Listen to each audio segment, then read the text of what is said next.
Hello, I'm Andrew Johnson. On this wild day in 1620, the Pilgrims piled onto the Mayflower, the only moving van crazy enough to haul their stuff to the New World.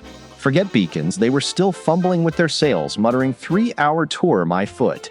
The Pilgrims dreamed of crashing America's first Thanksgiving bash, but by day 2, their kids were already whining, "Are we there yet?" Fun fact, some guy swore he saw the Pinta and Santa Maria tagging along, but he was probably just seasick.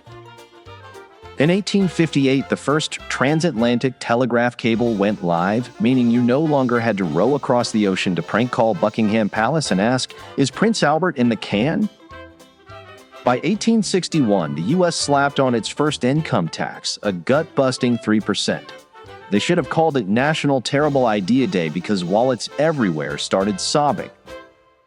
In 1884, the Statue of Liberty's cornerstone was plopped down on Bedloe's Island. The foreman, wiping his brow, yelled, "All right, boys, now let's assemble this giant green lady like it's the world's biggest IKEA kit." In 1914, Cleveland, Ohio, flipped the switch on the first traffic light, instantly birthing the sacred tradition of honking at the guy in front of you the nanosecond the light turns green. Drivers finally had something to run besides their mouths, though that yellow light still confuses everybody. In 1921, KDKA in Pittsburgh aired the first radio baseball broadcast. Pirates whooped the Phillies 8-5. Back then, games came in black and white audio, and critics griped it was like listening to paint dry on grass. In 1926, Harry Houdini chilled in an underwater coffin for an hour and a half, which was cool but doesn't touch his current record for longest time not escaping death. In 1954, 24 boxers got the nod for the Boxing Hall of Fame. Their speeches? Longer than a 12-round snooze fest. Nobody threw a punch to wrap it up. It's goodbye, Norma Jean Day, National Oyster Day, National Work Like a Dog Day, and National Underwear Day. Also, happy Cinco de Agosto because why not invent a holiday?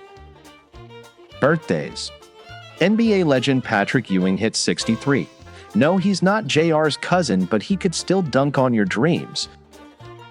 Foo Fighter Pat Smear turns 66, rocking a name so bad it makes Rectol's "I Fought the Foo and Lost" sound like a Grammy winner. Marsha. Maureen McCormick, the Brady Bunch's golden child, hits 69. That's 23 years per Marsha chant. She's now starring in AARP. Bonnie Anderson, the WKRP in Cincinnati bombshell, would have turned 80. Fun story, as a teen, she won a backstage pass to meet the four brothers and years later married the last original member, Bob Flick. Talk about a groupie glow-up. Goodbye, Norma Jean Day. Marilyn Monroe, aka Norma Jean Mortensen, left us in 1962. Here's the wacky scoop on her. Her mom was a bit cuckoo, so Marilyn bounced between orphanages and foster homes, marrying her first husband at 15 just for a roof over her head. Talk about a fixer-upper romance. An army photographer spotted her checking parachutes in a World War II factory, and bam! By 19, she was gracing 30-plus magazine covers faster than you can say camera flash. At 23, strapped for cash, she posed nude for $50. Those pics? Hugh Hefner turned them into Playboy's first centerfold in 1953. He's so obsessed, he bought the crypt next to hers for eternal bragging rights. Her sultry happy birthday to JFK got her canned from her last film, Something's Got to Give.